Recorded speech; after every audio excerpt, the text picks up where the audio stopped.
Chapter 9. The National Civic Federation. Big Business Organized for Progressivism.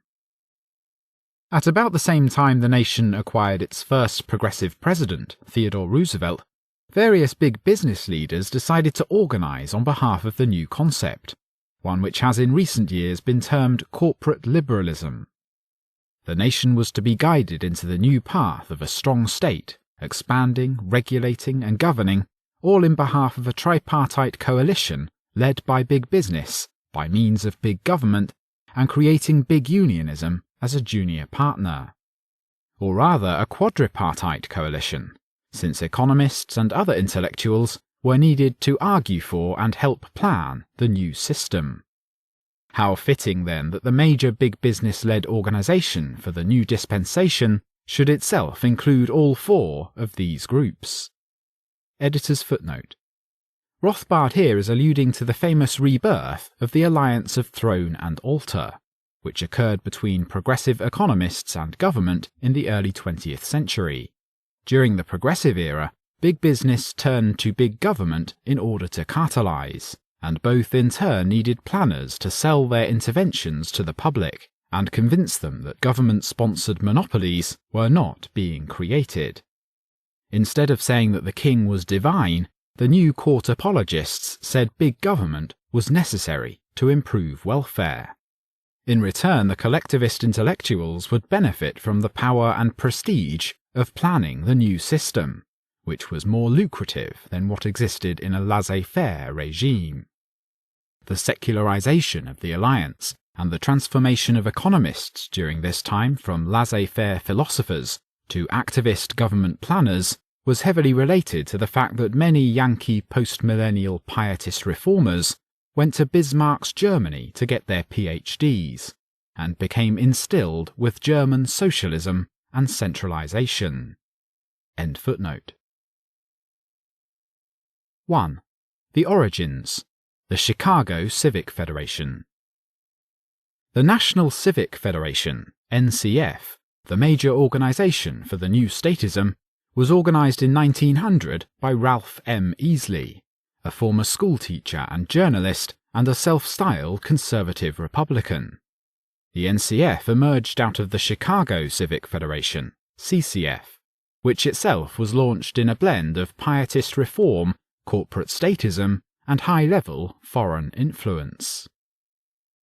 The CCF began as the result of frenetic denunciations of vice, gambling, and prostitution in Chicago by the pietistic Englishman William T. Stead, editor of the distinguished London magazine Review of Reviews. The culmination of Stead's agitation over sin in Chicago came at a mass meeting in the city's Civic Center Club in November 1893, at which Stead hoped to establish a Chicago form of his Civic Church, a London group Stead had helped to organize. The November meeting selected an organizing committee, which in turn incorporated the Civic Federation of Chicago in early 1894. President of the new CCF was Lyman J. Gage, head of the First National Bank of Chicago, a man strongly in the Rockefeller ambit who was later to become Secretary of the Treasury in the McKinley administration. Secretary of the CCF and operating head was Ralph Easley. A majority of posts in the new CCF was held by a group of wealthy Chicago businessmen. Stead, the spiritual founder of the CCF, was a powerful figure in England as a religious reformer and editor, and even more so behind the scenes. A social reformer and ardent English imperialist, Stead was a disciple of the English art critic and social philosopher John Ruskin, and was instrumental in bringing Ruskin's young Oxford as well as Cambridge disciples together with an older Ruskinian, Cecil Rhodes. In early 1891, Rhodes and Stead had formed a secret society to spread the cause of social imperialism, the Society of the Elect.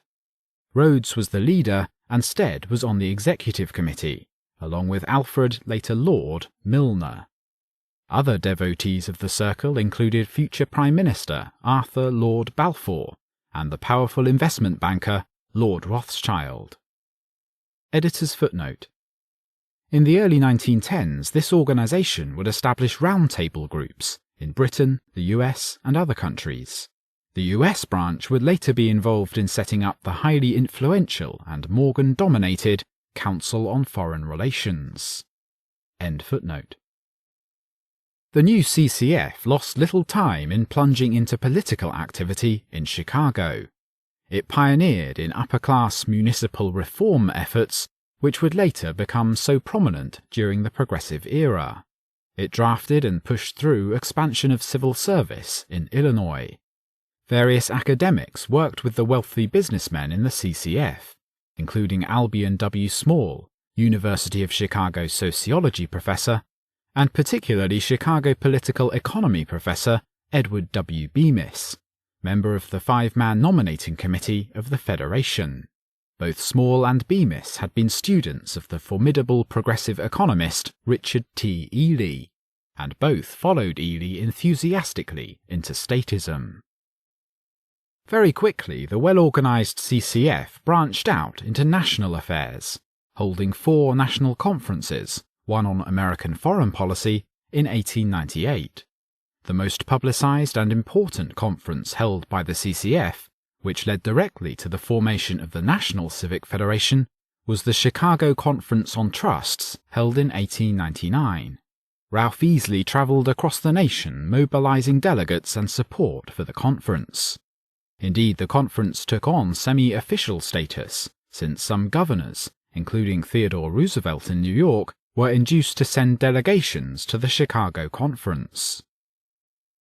Most speeches at the conference, spearheaded by progressive economists Jeremiah W. Jenks, Edward Bemis, and John R. Commons, asserted that the trust was here to stay, and trusts needed to be regulated by government. Even the supposedly radical Democratic leader William Jennings Bryan, while more aggressively anti-business in rhetoric, ended by advocating a very similar program. The conference also touched off the compulsory publicity agitation which marked the early days of the corporate reform movement. So successful was the Chicago Conference on Trusts that the leadership of the CCF determined by unanimous vote of the Executive Committee in September 1899 to organize a national civic federation with Easley at the head, a task accomplished the following year. The more progressive and corporatist leaders then joined the new NCF, while the more conservative, local-minded members continued to run the CCF.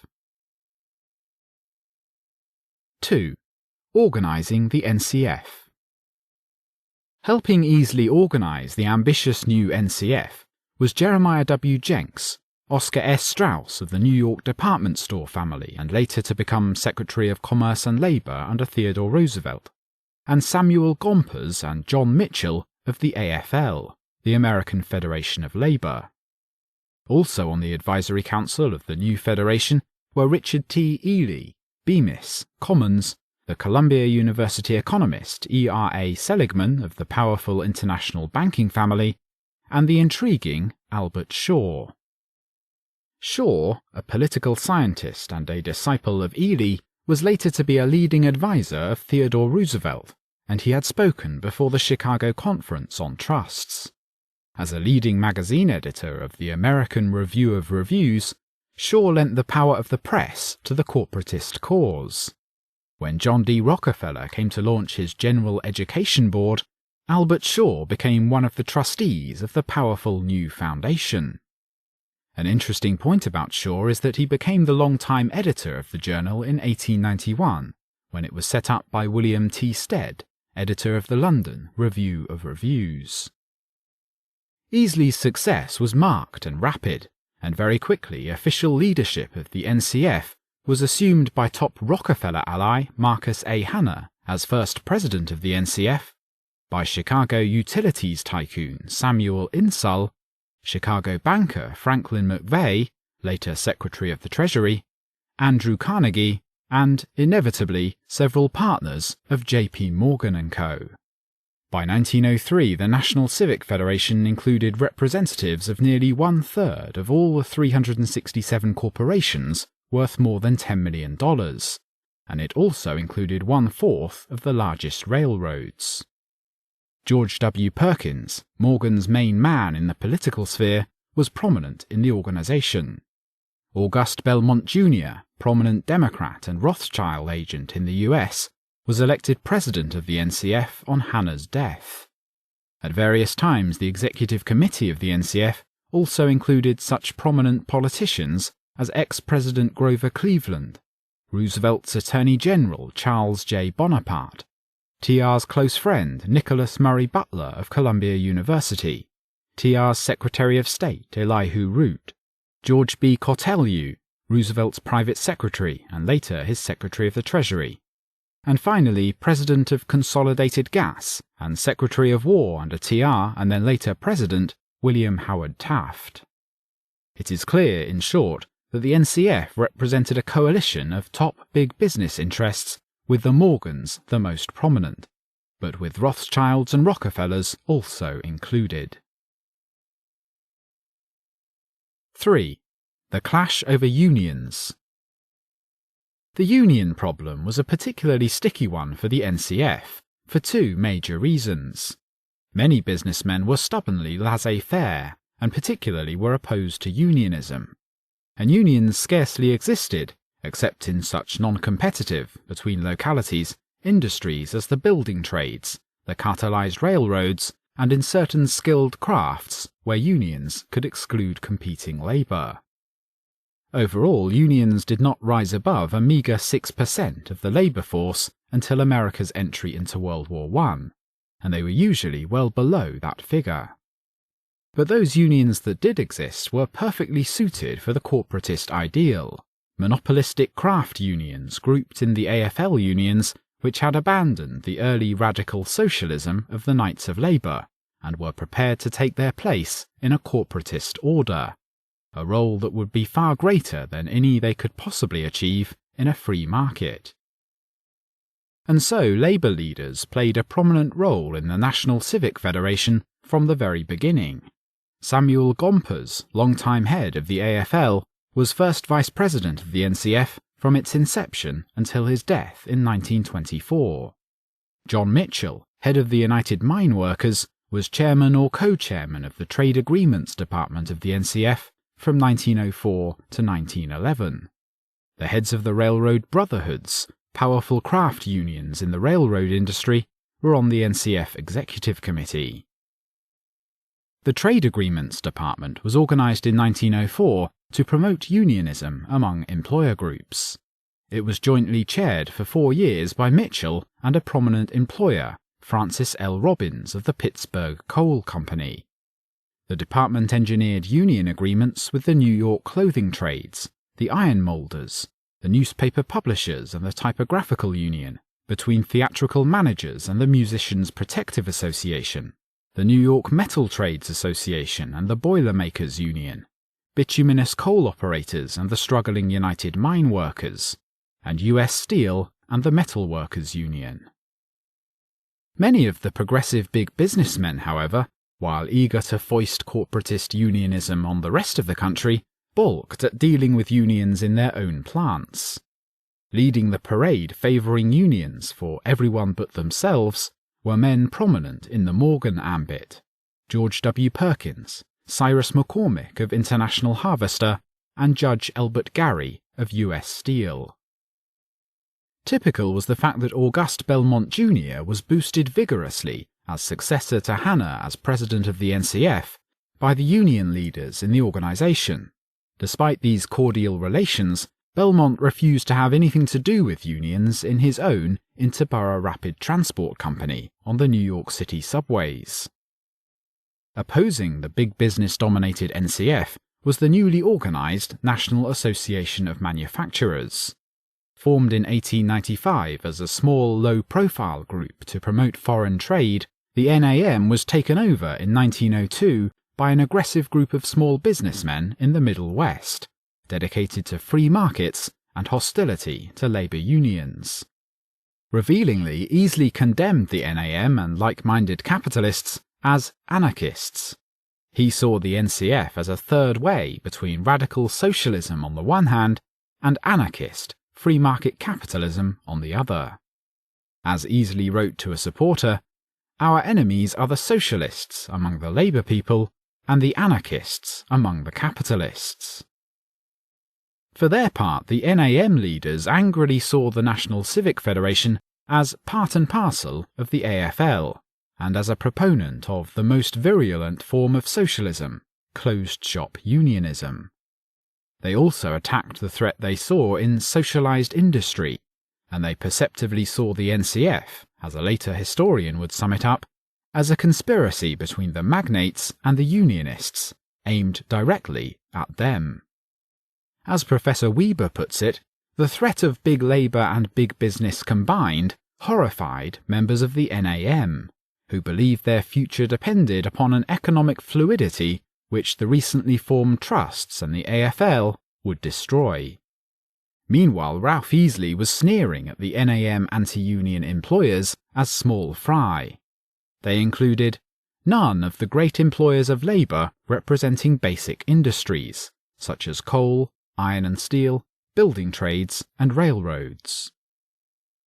The conflict between the two groups was dramatised by the anti-union action taken by one of the leaders of the newly constituted National Association of Manufacturers, James W. Van Cleve, head of the Bucks Stove and Range Company of St. Louis.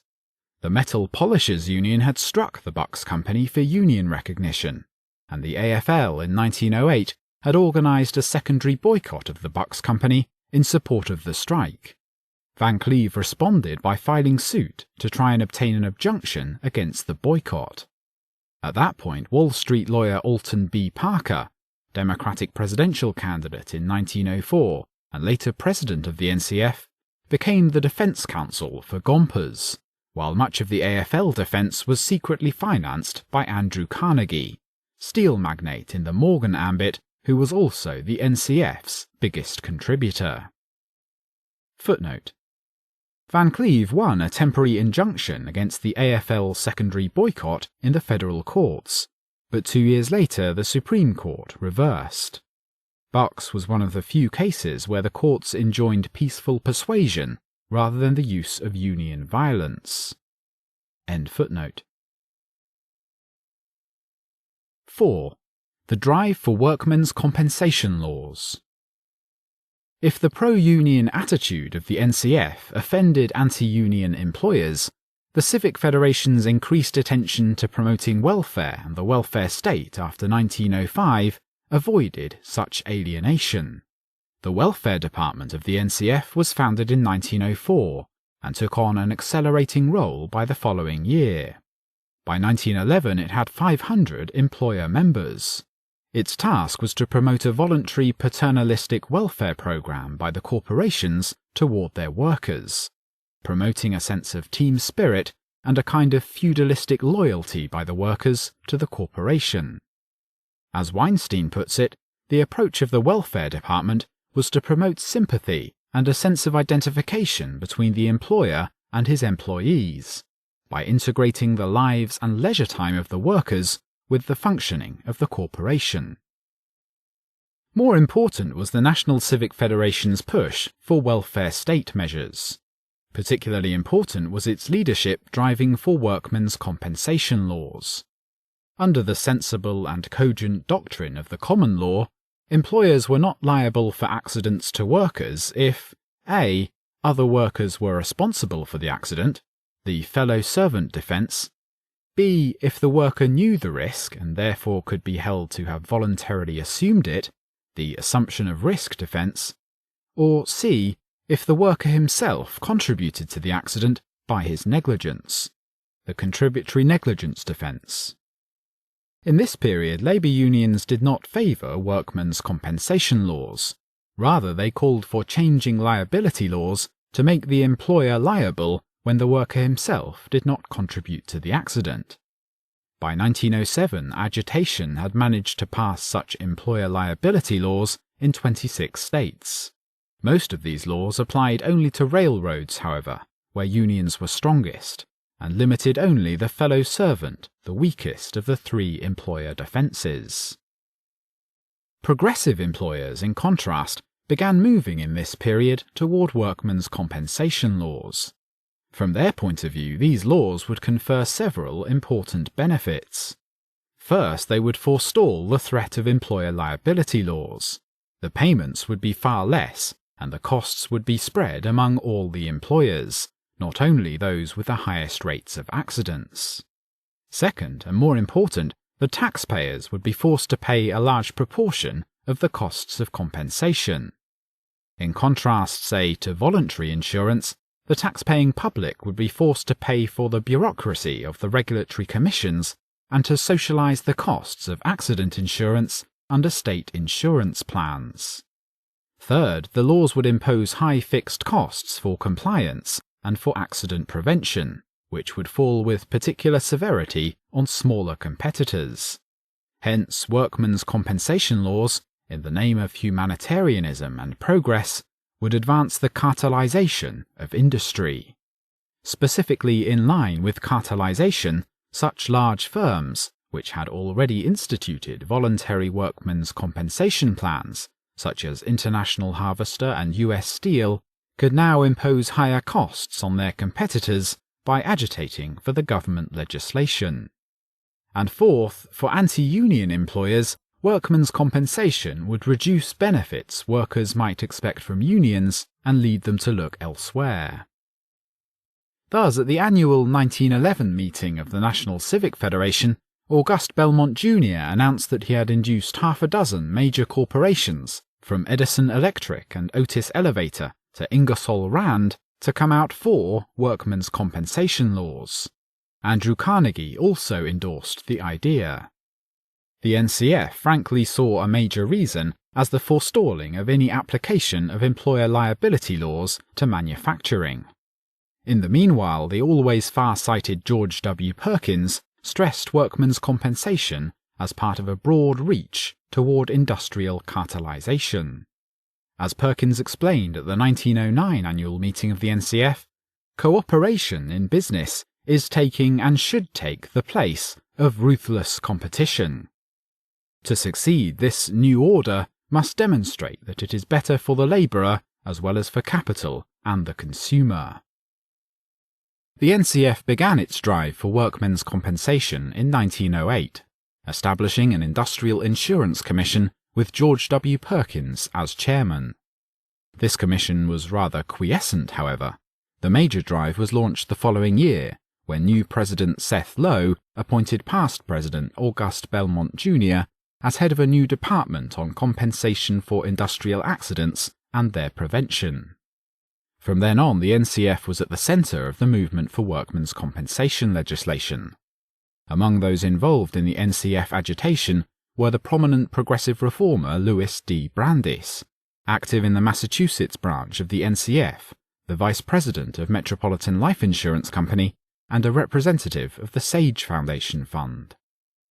At the 1909 annual meeting, workmen's compensation was strongly defended by George M. Gillette, head of Minneapolis Steel and Machinery Company and president of the Minnesota Employers Association, Louis B. Schramm, head of the Labor Committee of the U.S. Brewers Association, and Major J. G. Pangborn of the Baltimore and Ohio Railroad. By 1909, too, the NCF had managed to convert Samuel Gompers and the AFL to the idea of compensation laws. In the meanwhile, by 1910, the small manufacturers of the NAM had also been converted to workmen's compensation. By the spring of 1911, journalist Will Irwin noted that the entire business community was now in favour of workmen's compensation laws. The only remaining holdouts against this scientific system, he opined, were a few old-time manufacturers who can see nothing but next year's dollar. The NCF proceeded to draw up model workmen's compensation bills and to agitate for them on the state and federal levels. There were no state laws before 1909, but as in so many other areas of statism in 20th century America, President Roosevelt led the way by pushing a Federal Compensation Act through Congress in 1908. The actual drive for workmen's compensation legislation was sparked by Auguste Belmont Jr. Shortly after becoming head of the NCF Compensation Department in 1909, Belmont appointed a legal committee headed by P. Tecumseh Sherman, a conservative lawyer and former Commissioner of Labor in New York, to draw up a model bill. Sherman was particularly inspired by the German system of compulsory medical, old age, and accident insurance. Realizing that this comprehensive welfare state model could not be established in the United States all at once, he frankly called his proposed model state workmen's compensation bill a halfway measure, a mere entering wedge. Completed by the spring of 1910, the model bill was sent to all state governors and legislators interested in the problem. In contrast to the stereotype of older historians, the major opposition to the Sherman bill within the NCF was from big businessmen urging Sherman to have the courage to be far more radical. One leading critic within the Federation was Raynal C. Bolling of U.S. Steel, who declared that workmen's compensation should be nothing less than universal and compulsory.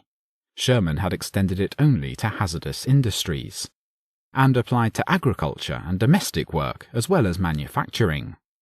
Also leading an unsuccessful call for more radical legislation were George M. Gillette, head of the Minnesota Employers Association, and Hugh V. Mercer, a Minnesotan appointed to study workmen's compensation in that state. In 1909, New York became the first state to pass a compulsory workmen's compensation law. After the NCF flooded the states with the model Sherman bill the following year, former President Theodore Roosevelt addressed the annual meeting of the NCF and called for workmen's compensation laws. During the year 1911, the number of state workmen's compensation laws jumped from 1 to 13. But a temporary hitch suddenly developed in the rapid march to paradise. In the spring of 1911, the New York Court of Appeals in Ives v. South Buffalo Railway Company unanimously held the compensation law to be unconstitutional, an assault on the common law and deprivation of property without due process. In many ways, the courts proved to be the last stronghold of the old laissez-faire order. While the courts had outlawed compensation acts before without provoking much comment, times were now changing rapidly. Teddy Roosevelt led the howls of outrage, writing that the path of necessary social reform was being blocked. The progressive magazine Survey significantly and trenchantly noted that the court would not have struck down workmen's compensation if a board of broad-gauge businessmen, with responsibility for vast property interests on their shoulders, had constituted the judge's bench. Survey particularly pointed to the wise statesmanship in this matter of J.P. Morgan, E.H. Gary, Andrew Carnegie, and Jacob H. Schiff, all but the last solidly in the Morgan ambit, and the latter the head of Kuhn Loeb. Sure enough, the Ives decision was promptly denounced by Sherman, the National Civic Federation, and by the redoubtable Francis Lynn Stetson, longtime Morgan lawyer and now attorney for Morgan's International Harvester Company. The NCF called for Congress to pass federal compensation legislation. Moving quickly and obediently to bury Ives, the New York State Legislature in 1913 proposed a constitutional amendment to remove the protection of due process in the case of workmen's compensation. In the former times, this drastic assault on private property would have caused a great furore. Now it passed overwhelmingly, both in the legislature and among the public. In December 1913, the Conference of New York State Republicans, led by the formidable Elihu Root, unanimously passed a resolution hailing the new amendment and trumpeting the new spirit of government intervention. Changed and changing social and industrial conditions impose new duties on government, the Republicans opined. The party must therefore meet industrial and social demands of modern civilization. Seeing the handwriting on the wall, other state courts began to ratify compensation legislation. By 1920, all but 6 states had workmen's compensation laws in force, and the federal government had widened its coverage to all of its own employees. 5. Monopolizing public utilities. Another aspect of progressive reform pushed by the NCF was the transformation of public utilities in the United States. The thrust here was to change from a roughly free market in utilities toward outright grants of monopoly privilege. The public utility, the gas, electric, or trolley franchises, was to be protected from competition and regulated by the state or municipality so as to provide a guaranteed fixed rate of profit. For those lucky enough to obtain utility franchises, this seemed like paradise. The NCF established a commission on public ownership of public utilities in late 1905, ostensibly to engage in a scientific, impartial study of the public utility question and of the results of public ownership, which had become the prevalent system in Europe. The commission was chaired by Melville E. Ingalls, chairman of the board of the Big Four Railroad, and its first vice-chairman was John Mitchell of the United Mine Workers. Other members of the executive committee of the commission included Frank A. Vanderlip of the Rockefeller-oriented National City Bank, prominent investment banker Isaac N. Seligman, wealthy reformer Jacob Riis, Louis D. Brandeis, and utilities magnate Samuel Insull, who was previously affiliated with Thomas Edison and General Electric. It also included the leading progressive economist John R. Commons of the University of Wisconsin. Ingalls and Commons were featured in a tour of Britain and the US studying public utilities. Finally, in 1907, the Commission issued a 3-volume report, whose tone was set by Samuel Insull and whose views were close to that of the National Electric Light Association, the trade association of the electric utility industry. Public utilities were to be legal grants of monopoly, to be regulated by public utility commissions established by the government. In contrast to the NELA, however, the NCF Commission took no stand on municipal ownership. Insull had formed these views nearly a decade earlier, learning them from the Chicago traction magnate Charles Tyson Yerkes. Yerkes, in the late 1890s, had a problem. His system of public utilities could, under state law, only receive monopoly franchises for 20 years' duration, and hence one part or another of his utility empire had to have its franchise renewed every few years. Yerkes was willing and able to bribe city councilmen to keep renewing the franchises, but he found that he could not float long-term bonds for companies that might lose their monopoly status in a few years' time. Taking advantage of the election of a purchasable Republican governor, Yerkes managed to have introduced a series of bills in the 1897 Illinois legislature, which presaged Wisconsin progressivism by a decade. They would have extended all traction franchises by 50 years and removed control of transportation from city councils and transferred it to an expert, allegedly non-partisan, state regulatory commission. This not only would have placed the mantle of science on monopoly privilege, it would of course have considerably reduced Charles Tyson Yerkes's bribery costs. While Yerkes's bills presaged progressive reform, he came a cropper because of another aspect of the burgeoning progressive ethos that he had violated. A vital part of urban progressivism, as shall be seen further below, was a frenetic attack on the corruption of politicians, and it was the bribery issue that laid Yerkes low. Editor's footnote. Rothbard planned to elaborate on the de-democratization described earlier in Chapter 6, and tie it in with the urban municipal reform movement. This movement was driven largely by upper-class pietist businessmen and professionals to take various elected party machine positions out of politics and replace them with centralized bureaucratic commissions of experts shielded from voters. Far from being championed by the poor and middle classes, this drive was seen as weakening ethnic liturgical power in politics by removing local ward influence on the political structure. End footnote. Even such progressive business organizations as the powerful Chicago Civic Federation turned on Yerkes, and his measures went down to defeat.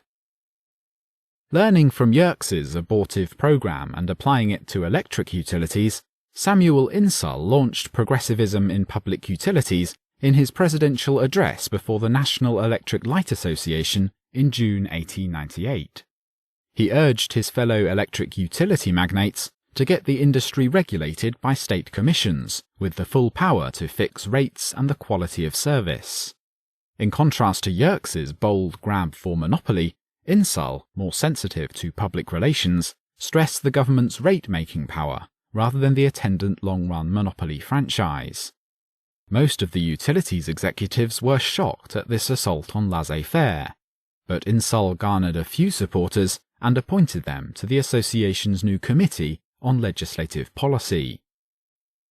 While the committee languished for lack of support in the industry, Insull instructed the employees of his Chicago Edison and Commonwealth Electric companies in advertising and public relations, and established one of the first public relations departments in industry in 1901.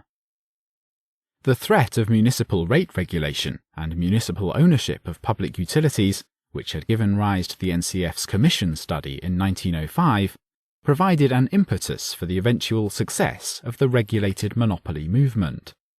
The idea of municipal ownership of electric utilities had been launched in the 1880s and 1890s by electric equipment salesmen, who wanted electric power subsidized by the taxpayers, and gas companies, which wanted to stifle the growing competition of electricity by having it supplied by local governments.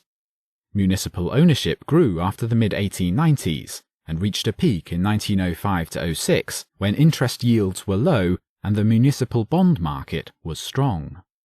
Transportation companies were the principal area of government ownership, but public electric companies grew as well. From 1902 to 1907, the number of publicly owned plants were growing at twice the rate of private electric plants. This was particularly true in the small cities. More than 80% of municipally owned electric plants were in cities of less than 5,000 population. In response to this trend, the National Electric Light Association was moved to establish a Committee on Municipal Ownership, which grew 2 years later into the Committee on Public Policy. The new committee included Insull and most of the people on his earlier Legislative Policy Committee. The new Public Policy Committee lobbied energetically for state regulatory commissions, basing its propaganda on its own report of 1907, which paralleled the recommendations of the NCF Commission report of the same year. The NELA Public Policy Committee report stressed that the NELA should favour state commission regulation, with the power to control franchise, establish rates, and enforce a uniform system of accounting, as well as making all pertinent information public, thus adding to the cartelisation and decreasing competition in the utility industries. The committee particularly stressed the threat of municipal ownership as the alternative, deliberately ignoring the third alternative of free competition and free markets. The municipal ownership threat died shortly thereafter, living long enough to act as a goal toward monopoly privilege. The Panic of 1907 drove up interest rates and shattered the municipal bond markets, especially for the weak, smaller cities. The National Civic Federation was never content to stop at theory. Theory, in the pragmatic progressive tradition, was to be the groundwork for political action. The NCF Commission report was used by Professor Commons, one of its authors, to draw up the Wisconsin Public Utilities Law as part of Commons' promotion of the Wisconsin idea while working for Charles McCarthy's Legislative Reference Bureau in that state. The progressives in Wisconsin pushed the law through in the spring of 1907, establishing the Wisconsin Railroad Commission and setting the model for other states. Similar laws quickly followed in New York and Massachusetts. The result was the monopolization of the public utilities industry, the end of competitive discriminatory pricing, and the raising of rates. As Weinstein sums it up, quote, "By 1909, many industry people had begun to look favourably on regulation by state commissions, and to understand the advantages of taking utilities regulation out of politics. The underlying principles of the regulatory legislation supported responsible private ownership, and the experts appointed to the new commission were almost invariably conservative, in that they did not question the framework of the utilities industry. The result, therefore, was to introduce stability in the industry and to raise public morality through the removal of discriminatory rates." End quote. Footnote. The industry pushing for utilities regulation in this period was invariably the electric utility industry. Other utilities tended to oppose regulation. End footnote. Spearheading the NCF drive for state public utilities regulation was Emerson Macmillan, banker and president and director of several gas, electric, and traction companies. Collaborating with him was Teddy Roosevelt's ex-secretary George B. Cortelyou, now head of Consolidated Gas of New York. When some utilities magnates balked at the possible effect of regulatory commissions on the floating of utilities bonds, Macmillan shrewdly pointed out that state utilities commissions performed the valuable function of supervising utilities' finances and their bond issues, both calculated to assist in the financing of public utilities. By the fall of 1913, Ralph Easley was able to write to President Seth Low of the success of the drive for public utilities regulation. 25 years ago, he exulted, we would have regarded this as a species of socialism. But now utilities are submitting, with many railways even embracing regulation, joyfully in some cases. Editor's footnote.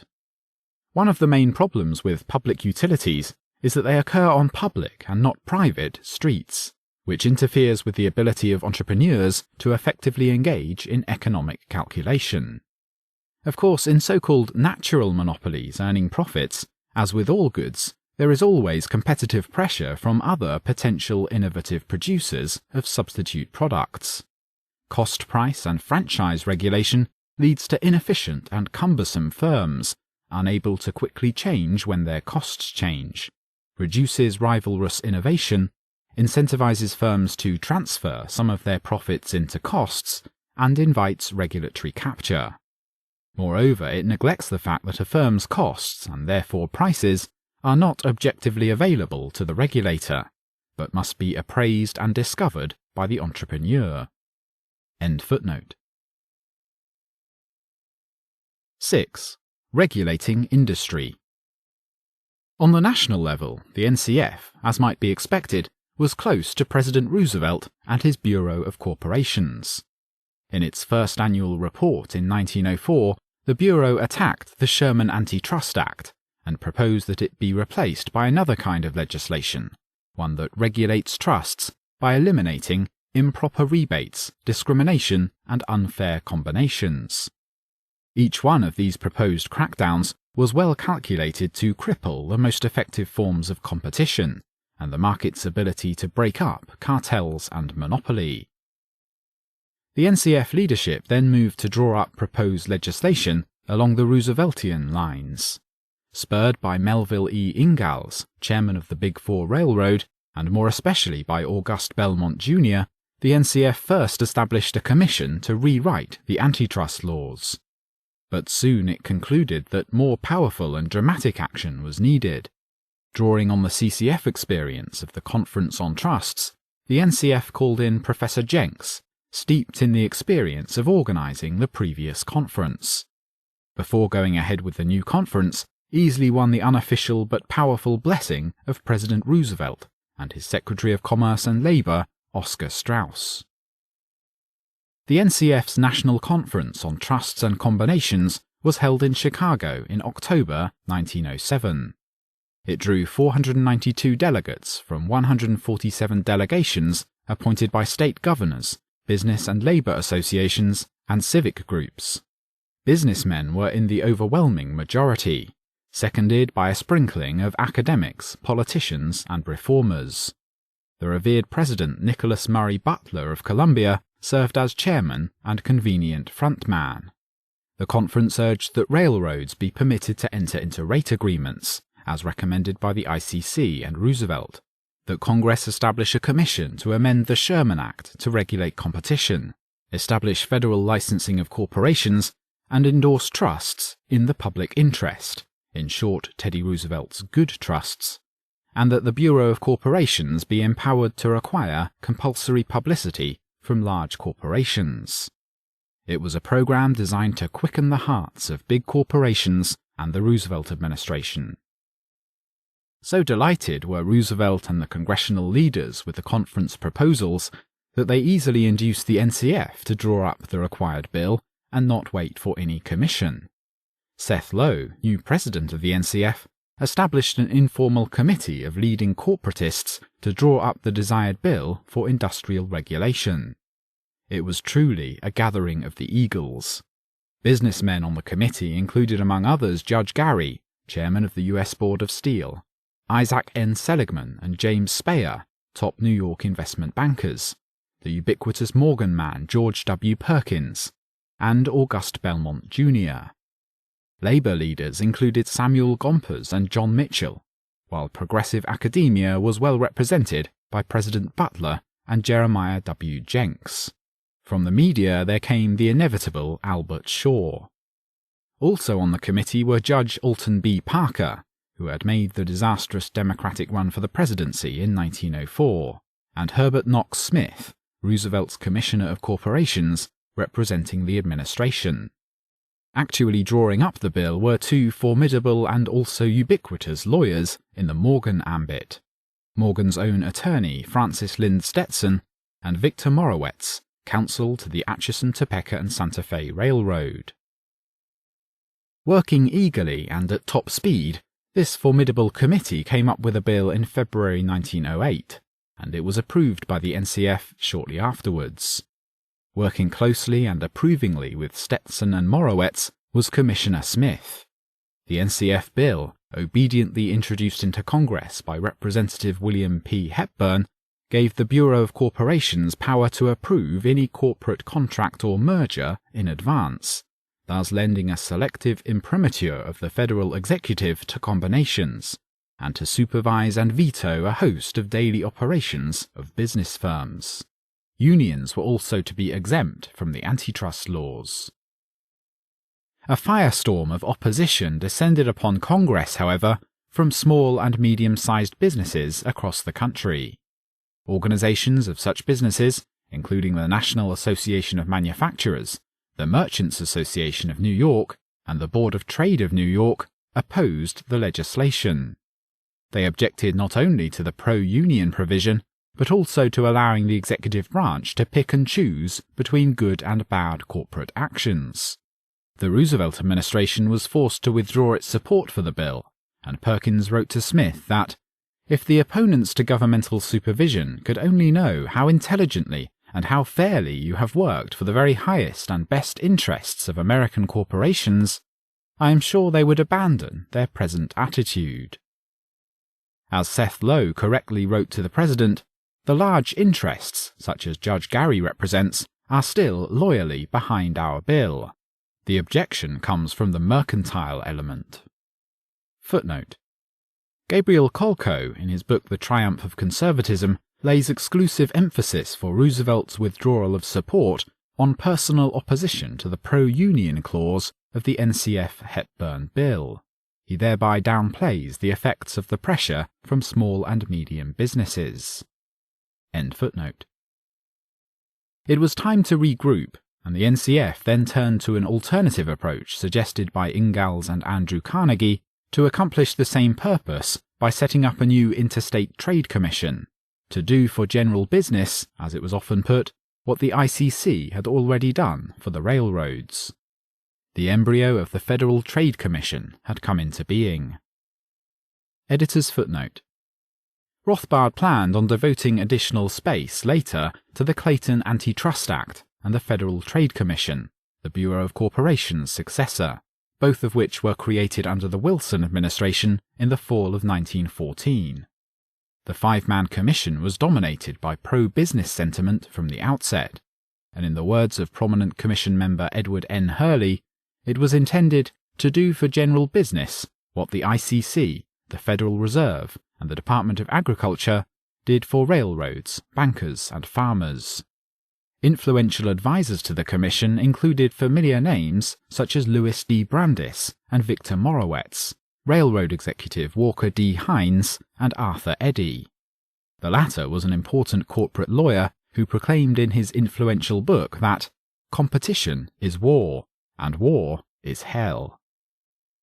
The acts helped eliminate competitive price discrimination and various market forms, such as holding companies and tying agreements, This benefited larger existing firms and smaller firms engaged in intrastate commerce.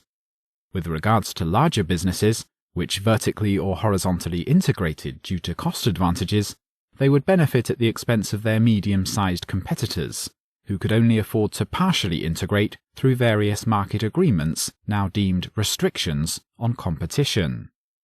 The FTC would later hold trade practice conferences in the 1920s in order to meet with industry members to figure out unfair practices, such as price discrimination and secret price cutting. End footnote.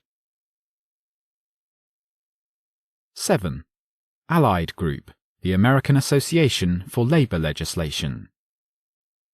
If the National Civic Federation was an organization of corporatist big businessmen with a sprinkling of intellectual and academic allies, the American Association for Labor Legislation, AALL, was an organization of corporatist intellectuals financed by big business. The AALL was a spin-off of the American Economic Association, which had originally been organized to foster the new spirit of statism among economists. The AALL was organized by a committee established at the 1905 annual meeting of the AEA, and its first annual meeting 2 years later was held in conjunction with the meeting of the Economists Association.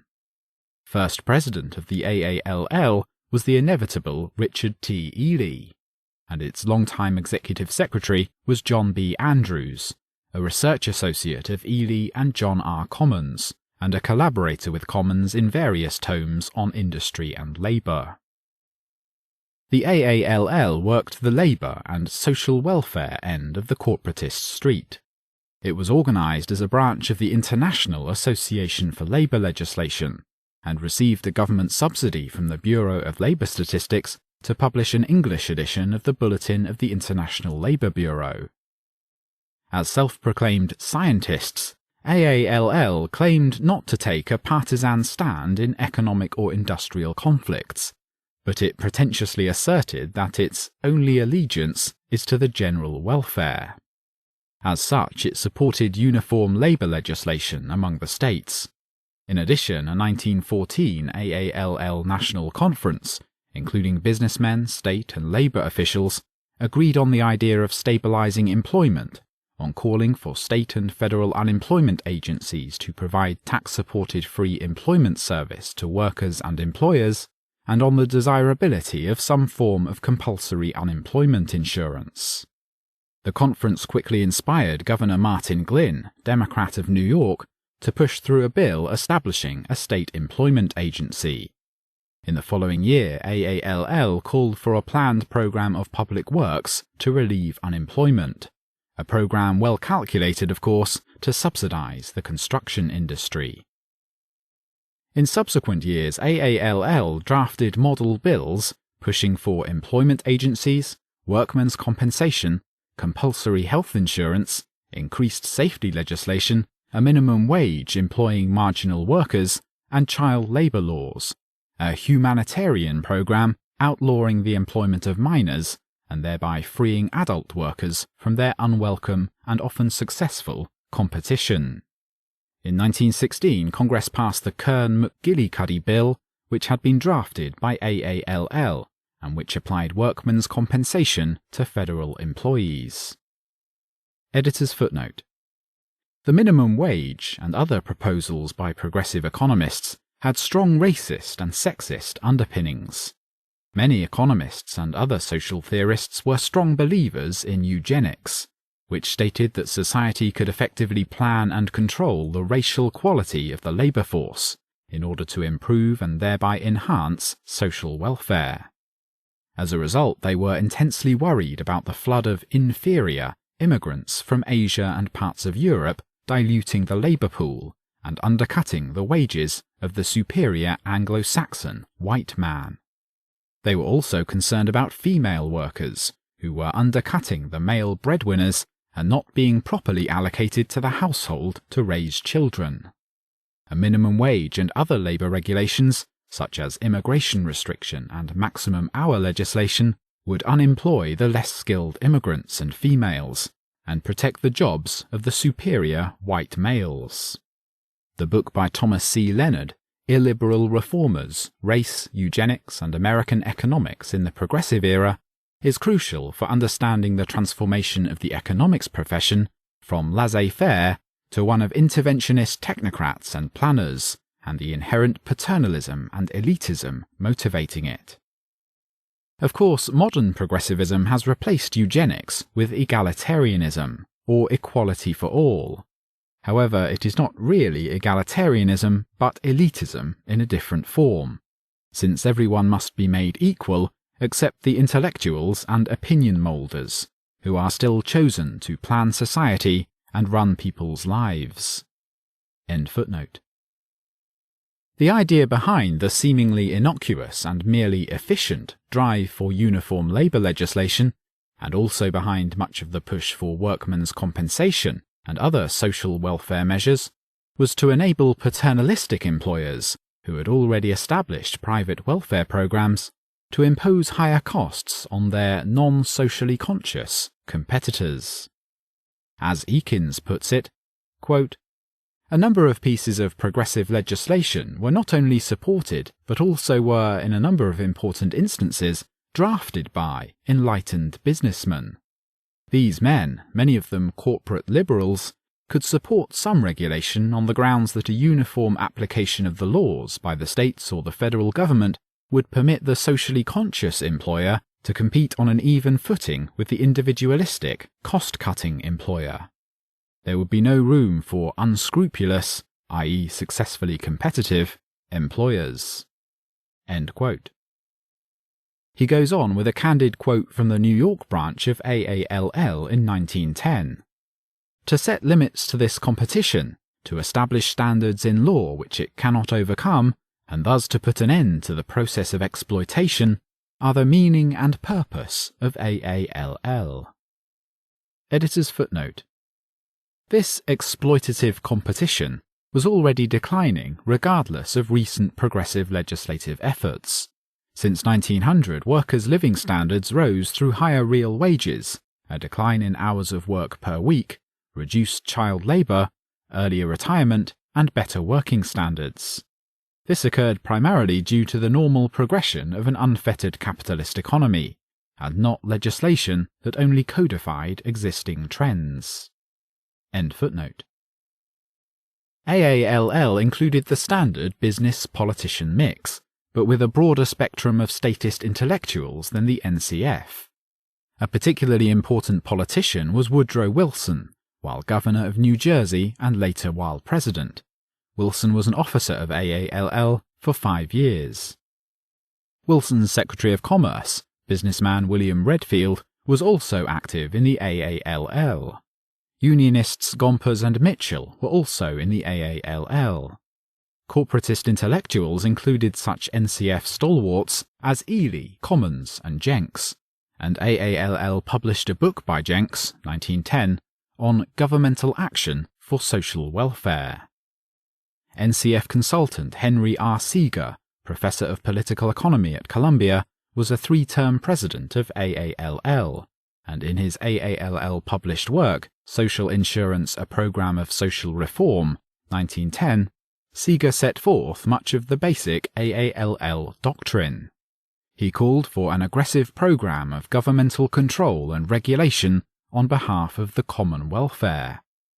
The idea of freedom from government interference is obsolete, Professor Seeger thundered, and must be replaced by active government promotion of the common welfare. His ideal was the compulsory state insurance plans for accident, disease, and unemployment modelled after Europe. 3 years earlier, Seeger had pioneered in proposing a uniform minimum wage law. A major difference from NCF is that AALL included a raft of frankly leftist and socialist intellectuals.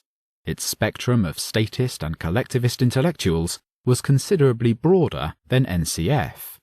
This included socialists such as Florence Kelley, Victor Berger, W.D.P. Bliss, and Robert Hunter. Corporatist big business control remained secure, however. Officers of AALL included corporate liberal financiers and industrialists like the Bostonian Edward A. Filene and Charles M. Cabot, Gerard Swope of General Electric, and investment banker Isaac Seligman.